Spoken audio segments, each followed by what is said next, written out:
Plano de leitura bíblica, dia 23 de janeiro, Marcos, capítulos 1 a 4. Evangelho segundo São Marcos. Pregação de João Batista. Princípio da boa nova de Jesus Cristo, Filho de Deus, conforme está escrito no profeta Isaías. Eis que envio o meu anjo diante de ti, ele preparará o teu caminho. Uma voz clama no deserto: traçai o caminho do Senhor, aplanai as suas veredas. João Batista apareceu no deserto e pregava um batismo de conversão para a remissão dos pecados. E saíam para ir ter com ele toda a Judéia, toda Jerusalém, e eram batizados por ele no Rio Jordão. Confessando os seus pecados, João andava vestido de pelo de camelo e trazia um cinto de couro em volta dos rins, e alimentava-se de gafanhotos e mel silvestre. Ele pôs-se a proclamar: depois de mim vem outro mais poderoso do que eu, ante o qual não sou digno de me prostrar para desatar-lhe a correia do calçado. Eu vos batizei com água, ele, porém, vos batizará no Espírito Santo. Ora, naqueles dias veio Jesus de Nazaré da Galileia e foi batizado por João no Jordão.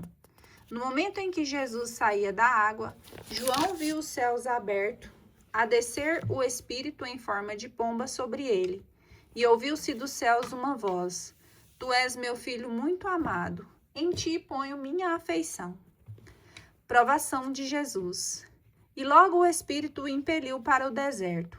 Aí esteve 40 dias. Foi tentado pelo demônio e esteve em companhia dos animais selvagens. E os anjos o serviam. Jesus na Galileia. Depois que João foi preso, Jesus dirigiu-se para a Galileia. Pregava o evangelho de Deus e dizia: completou-se o tempo e o reino de Deus está próximo. Fazei penitência e crede no evangelho. Vocação dos primeiros apóstolos. Passando ao longo do mar da Galileia, viu Simão e André, seu irmão, que lançavam as redes ao mar, pois eram pescadores. Jesus dizia-lhes: vinde após mim, eu vos farei pescadores de homens. Eles, no mesmo instante, deixaram as redes e seguiram-no.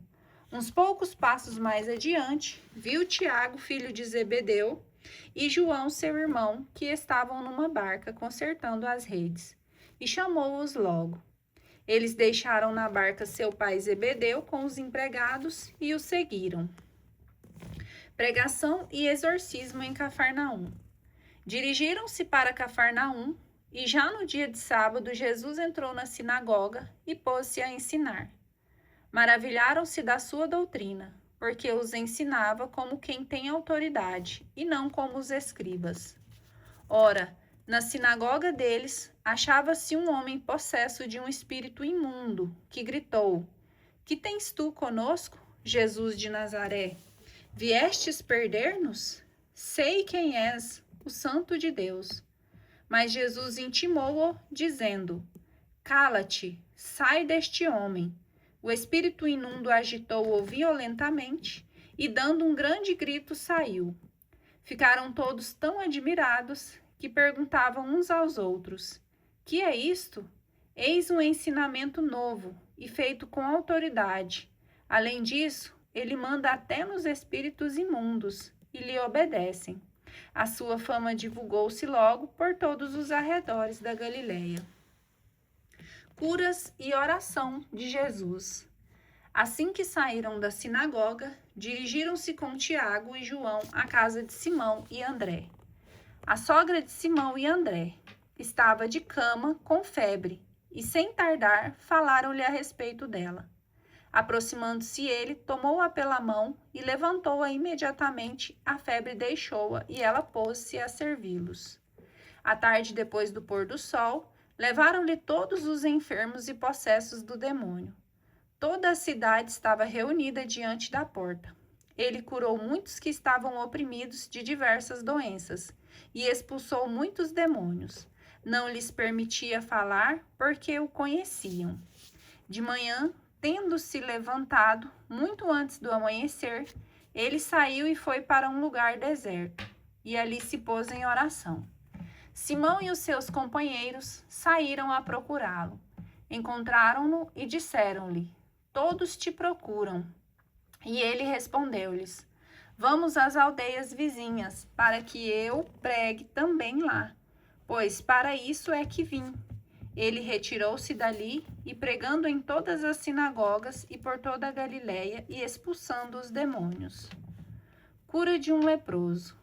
Aproximou-se dele um leproso, suplicando-lhe de joelho: Se queres, podes limpar-me. Jesus compadeceu-se dele, estendeu a mão, tocou-lhe e lhe disse: Eu quero, ser curado. E imediatamente desapareceu dele a lepra, e foi purificado. Jesus o despediu em seguida, com esta severa admoestação: Vê que não digas a ninguém, mas vai, mostra-te ao sacerdote e apresenta pela tua purificação a oferenda prescrita por Moisés, para lhe servir de testemunho.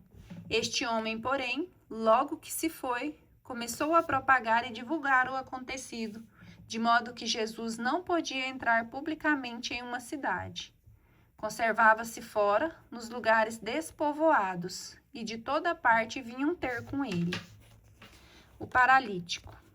Alguns dias depois, Jesus entrou novamente em Cafarnaum, e souberam que ele estava em casa. Reuniu-se uma tal multidão que não podiam encontrar lugar, nem mesmo junto à porta, e ele os instruía. Trouxeram-lhe um paralítico carregado por 4 homens. Como não pudessem apresentá-lo por causa da multidão, descobriram o teto por cima do lugar onde Jesus se achava e por uma abertura desceram o leito em que jazia o paralítico. Jesus, vendo-lhes a fé, disse ao paralítico: Filho, perdoados te são os pecados. Ora, estavam ali sentados alguns escribas que diziam uns aos outros: Como pode este homem falar assim? Ele blasfema. Quem pode perdoar os pecados, senão Deus? Mas Jesus, penetrando logo com seu espírito nos seus íntimos pensamentos, disse-lhes: Por que pensais isto nos vossos corações? Que é mais fácil dizer ao paralítico: Os pecados te são perdoados? Ou dizer: Levanta-te, toma o teu leito e anda?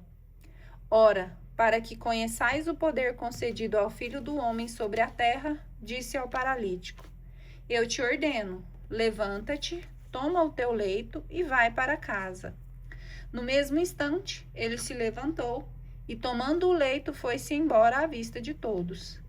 A multidão inteira encheu-se de profunda admiração e puseram-se a louvar a Deus, dizendo: Nunca vimos coisa semelhante.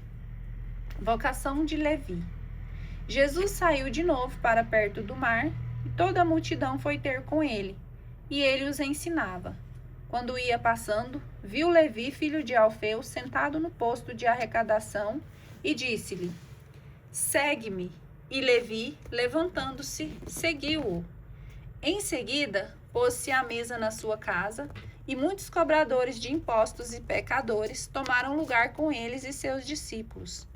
Com efeito, eram numerosos os que o seguiam. Os escribas do partido dos fariseus, vendo-o comer com as pessoas de má vida e publicanos, diziam aos seus discípulos: Ele come com os publicanos e com gente de má vida? Ouvindo-os, Jesus replicou: Os sãos não precisam de médico, mas os enfermos mas os enfermos. Não vim chamar os justos, mas os pecadores. Jejum. Ora, os discípulos de João e os fariseus jejuavam. Por isso foram lhes perguntar: Por que jejuam os discípulos de João e os dos fariseus, mas teus discípulos não jejuam? Jesus respondeu-lhes: Pode porventura jejuar os convidados das núpcias, enquanto está com eles o esposo? Enquanto tem consigo o esposo, não lhes é possível jejuar. Dias virão, porém, em que o esposo lhes será tirado, e então jejuarão. Ninguém prega retalho de pano novo em roupa velha. Do contrário, o remendo arranca novo pedaço da veste usada, e torna-se pior o rasgão. E ninguém põe vinho novo em odres velhos. Se o fizer, o vinho os arrebentará e se perderá juntamente com os odres. Mas para o vinho novo, odres novos. Espigas debulhadas em dia de sábado. Num dia de sábado, o Senhor caminhava pelos campos e seus discípulos, andando, começaram a colher espigas. Os fariseus observaram-lhe: Vede, por que fazes eles no sábado o que não é permitido? Jesus respondeu-lhes: Nunca lestes o que fez Davi, quando se achou em necessidade e teve fome? Ele e os seus companheiros? Ele entrou na casa de Deus, sendo Abiatar príncipe dos sacerdotes, e comeu os pães da proposição, dos quais só os sacerdotes era permitido comer, e os deu a seus companheiros, e dizia-lhes: O sábado foi feito para o homem, e não o homem para o sábado. E para dizer tudo, o Filho do Homem é Senhor também do sábado. O homem da mão seca, pregação na barca. Noutra vez entrou ele na sinagoga, e achava-se ali um homem que tinha a mão seca. Ora, estavam-no observando se o curaria no dia de sábado, para o acusarem. Ele diz ao homem da mão seca: Vem para o meio. Então lhes pergunta: É permitido fazer o bem ou o mal no sábado? Salvar uma vida ou matar? Mas eles se calaram. Então, lançando um olhar indignado sobre eles e contristado com a dureza de seus corações, diz ao homem: Estende a tua mão. Ele estendeu e a mão foi curada. Saindo os fariseus dali, deliberaram logo com os herodianos como o haviam de prender. Multidão de seguidores. Jesus retirou-se com os seus discípulos para o mar e seguia-o uma grande multidão, vinda da Galiléia e da Judéia, de Jerusalém, da Idumeia, do além-Jordão e dos arredores de Tiro e de Sidônia. Veio a ele uma grande multidão. Ao ouvir o que ele fazia, ele ordenou aos seus discípulos que eles aprontassem uma barca para que a multidão não o comprimisse. Curou a muitos, de modo que todos os que padeciam de algum mal se arrojavam a ele para o tocar. Quando os espíritos imundos o viam, prostravam-se diante dele e gritavam: Tu és o Filho de Deus. Ele os proibia severamente que o dessem a conhecer. Eleição dos apóstolos. Depois subiu ao monte e chamou os que ele quis, e foram a ele. Designou 12 entre eles para ficar em sua companhia. Ele os enviaria a pregar, com o poder de expulsar os demônios. Escolheu estes 12: Simão, a quem pôs o nome de Pedro, Tiago, filho de Zebedeu, e João, seu irmão, aos quais pôs o nome de Boanerges, que quer dizer filhos do trovão. Ele escolheu também André, Filipe, Bartolomeu, Mateus, Tomé, Tiago, filho de Alfeu, Tadeu, Simão, o zelador, e Judas Iscariotes, que o entregou. O pecado contra o espírito. Dirigiam-se em seguida a uma casa. Aí afluiu de novo tanta gente que nem podiam tomar alimento. Quando os seus o souberam, saíram para o reter, pois diziam: Ele está fora de si. Também os escribas que haviam descido de Jerusalém diziam: Ele está possuído de Beelzebu, e pelo príncipe dos demônios que ele expele os demônios. Mas, havendo-os convocado, dizia-lhes em parábolas: Como pode Satanás expulsar a Satanás? Pois se um reino estiver dividido contra si mesmo, não pode durar. E se uma casa está dividida contra si mesmo, tal casa não pode permanecer. E se Satanás se levanta contra si mesmo, está dividido e não poderá continuar, mas desaparecerá. Ninguém pode entrar na casa do homem forte e roubar-lhe os bens, se antes não prender, e então saqueará sua casa. Em verdade vos digo, todos os pecados serão perdoados aos filhos dos homens, mesmo as suas blasfêmias. Mas todo o que tiver blasfemado contra o Espírito Santo jamais terá perdão, mas será culpado de um pecado eterno. Jesus falava assim porque tinham dito: ele tem um espírito imundo. A família de Jesus. Chegaram sua mãe e seus irmãos, e estando do lado de fora, mandaram chamá-lo.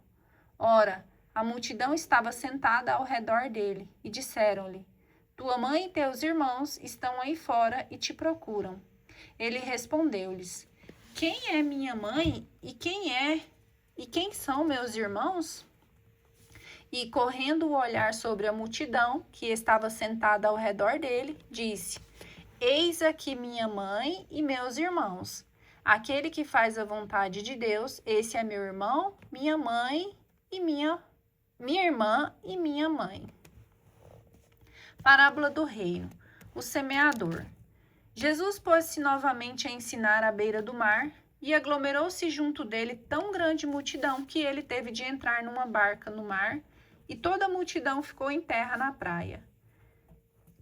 E ensinava-lhes muitas coisas em parábolas. Dizia-lhes na sua doutrina: Ouvi, saiu o semeador a semear, enquanto lançava a semente, uma parte caiu à beira do caminho, e vieram as aves e a comeram. Outra parte caiu no pedregulho, onde não havia muita terra. O grão germinou logo, porque a terra não era profunda. Mas assim que o sol despontou, queimou-se e, como não tivesse raiz, secou. Outra parte caiu entre os espinhos. Estes cresceram, sufocaram-na, e o grão não deu fruto. Outra caiu em terra boa e deu fruto. Cresceu e desenvolveu-se. Um grão rendeu 30, outro 60 e outro 100. E dizia: Quem tem ouvidos para ouvir, ouça. Quando se acharam a sós, os que o cercavam, e os 12, indagaram dele o sentido da parábola. Ele disse-lhes: A vós é revelado o mistério do reino de Deus, mas aos que são de fora, tudo lhes propõe em parábolas. Desse modo, eles olham sem ver, escutam sem compreender, sem que se convertam e lhes sejas perdoado. E acrescentou: Não entendeis essa parábola? Como entendereis então todas as outras? O semeador semeia a palavra. Alguns se encontram à beira do caminho, onde ela é semeada. Apenas a ouvem. Vem Satanás tirar a palavra nele semeada. Outros recebem a semente em lugares pedregosos. Quando a ouvem, recebem-na com alegria, mas não têm raiz em si, são inconstantes. E assim que se levanta uma tribulação ou uma perseguição por causa da palavra, eles tropeçam. Outros ainda recebem a semente entre os espinhos. Ouvem a palavra, mas as preocupações mundanas, a ilusão das riquezas, as múltiplas cobiças, sufocam-na e tornam-na infrutífera. Aqueles que recebem a semente em terra boa, escutam a palavra, acolhem-na e dão fruto, 30, 60 e 100 por um. Outras parábolas. Dizia-lhes ainda: Traz-se porventura a candeia para ser colocada debaixo do alqueire ou debaixo da cama? Não é para ser posta no candeeiro? Porque nada há oculto que não deva ser descoberto, nada secreto que não deva ser publicado. Se alguém tem ouvidos para ouvir, que ouça. Ele prosseguiu: Atendei ao que ouvis, com a medida com que medirdes, vós medirão a vós, e ainda se vos acrescentará. Pois ao que tem, se lhe dará, e ao que não tem, se lhe tirará até o que tem. Dizia também: O reino de Deus é como um homem que lança a semente à terra. Dorme, levanta-se de noite e de dia, e a semente brota e cresce, sem ele o perceber, pois a terra por si mesma produz primeiro a planta, depois a espiga e, por último, o grão abundante na espiga. Quando o fruto amadurece, ele mete-lhe a foice, porque é chegada a colheita. Dizia ele: A quem compararemos o reino de Deus? Ou com quem a parábola o representaremos? É como o grão de mostarda, que quando é semeado, é a menor de todas as sementes. Mas depois de semeado, cresce torna-se maior que todas as hortaliças e estende de tal modo os seus ramos que as aves do céu podem abrigar-se à sua sombra. Era por meio de numerosas parábolas desse gênero que ele lhes anunciava a palavra, conforme eram capazes de compreender, e não lhes falava, a não ser em parábolas. A sós, porém, explicava tudo a seus discípulos. A tempestade acalmada. À tarde daquele dia disse-lhes: passemos para o outro lado. Deixando o povo, levaram-no consigo na barca, assim como ele estava. Outras embarcações o escoltavam. Nisso surgiu uma grande tormenta e lançava as ondas dentro da barca, de modo que ela já se enchia de água. Jesus achava-se na popa, dormindo sobre um travesseiro. Eles acordaram-no e disseram-lhe: Mestre, não te importa que pereçamos? E ele, despertando, repreendeu o vento e disse ao mar: Silêncio, cala-te. E cessou o vento, e seguiu-se grande bonança. Ele disse-lhe: Como sois medrosos, ainda não tendes fé? Eles ficaram penetrados de grande temor e cochichavam entre si: Quem é este, a quem até o vento e o mar obedecem?